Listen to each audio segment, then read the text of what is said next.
இலக்க ஒண்ணுமே இல்ல அப்படின்னு நம்ம கவலைப்பட்டுட்டு இருப்போம் பாருங்களேன். ஆக்சுவலா கவலைப்படாம அப்படி ஒரு சிச்சுவேஷன்ல நீங்க யோசிச்சு பாத்தீங்கன்னு வச்சுக்கோங்களேன், அப்போ ஒரு தைரியம் வரும் பாருங்களேன். அது யாரு அப்படின்னா, அந்த தைரியத்தை கொடுக்கறது யாரு அப்படின்னா அது உங்களோட தைரியம்.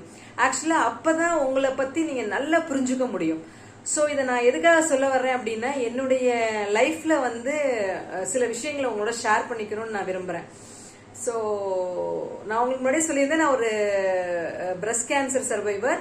ஸோ இன்சூரன்ஸ் போடுறதுக்கு நாங்கள் விட்டுட்டோம். ஸோ அதனால பார்த்தீங்க அப்படின்னா நிறைய பிரச்சனைகள். ஏன்னா ஒரு கேன்சர் அப்படின்னா it is a big process. அதுவும் 3rd B அப்படிங்கிற ஸ்டேஜ்.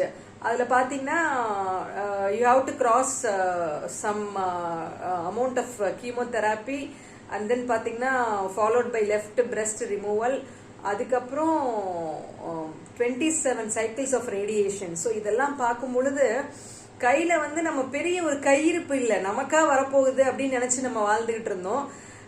பெரிய படிப்பெல்லாம் படிச்சிருந்தா கூட இந்த இன்சூரன்ஸ் அப்படிங்கறதோட இம்பார்ட்டன்ஸ் தெரியல. சரி, ஓகே, அதை விட்டுருவோம், அதை பத்தி நம்ம ரொம்ப பேசணுங்கிற அவசியம் கிடையாது. பட் அந்த டைம்ல பாத்தீங்கன்னா எங்கள்கிட்ட என்ன இருந்ததோ எல்லாத்தையும் நாங்க வித்துட்டோம்.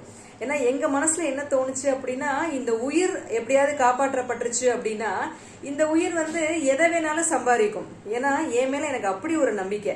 ஸோ ரொம்ப நாங்கள் திங்க் பண்ணவே இல்லை. டக் டக் டக்குன்னு எங்கள்கிட்ட இருக்க எல்லாத்தையுமே நாங்கள் வித்துட்டு 6 கீமோதெராப்பி, லெஃப்ட் பிரஸ்ட் ரிமூவல், அதுக்கப்புறம் பார்த்தீங்கன்னா 27 சைக்கிள்ஸ் ஆஃப் ரேடியேஷன், இதெல்லாம் கடந்து வர்றப்ப ரொம்ப கடினமான சூழ்நிலை இருந்தது. 2 விஷயம், உடம்பால கடினமா இருந்தது, இன்னொன்னு மனசால வேதனைப்பட்டது.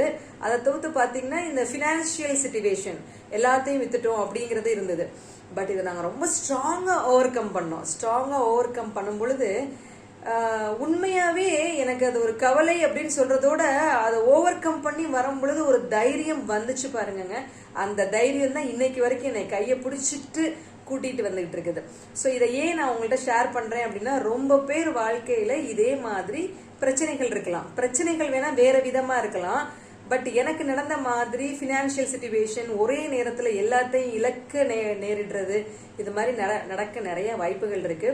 ஸோ அப்படி வாய்ப்புகள் நடக்கும் பொழுது தயவு செய்து மனசை விட்டுறாதீங்க, கான்பிடென்டா இருங்க. அப்படி கான்பிடென்டா இருந்ததுனாலதான் இன்னைக்கு இவ்வளவு தூரம் எனக்கு ஷேர் பண்ண முடியுது. இதை கூட நான் ஏன் ஷேர் பண்றேன் அப்படின்னா, இதை பாக்குறவங்களுக்கு இது ஒரு மோட்டிவேஷனலா இருக்கணும். இப்படி இருந்தா கூட நல்லா வந்துடலாம் அப்படிங்கிற நம்பிக்கை வரணும் அப்படிங்கிற ஒரே ஒரு காரணத்துக்காக மட்டும்தான் ஷேர் பண்றேன். ஸோ எல்லாத்தையும் இழந்தாலும் நம்மளோட மன தைரியம் மட்டும் இருக்கும் பொழுது நம்ம நிச்சயமா சக்சஸ்ஃபுல்லா இருக்கலாம். Thank you so much.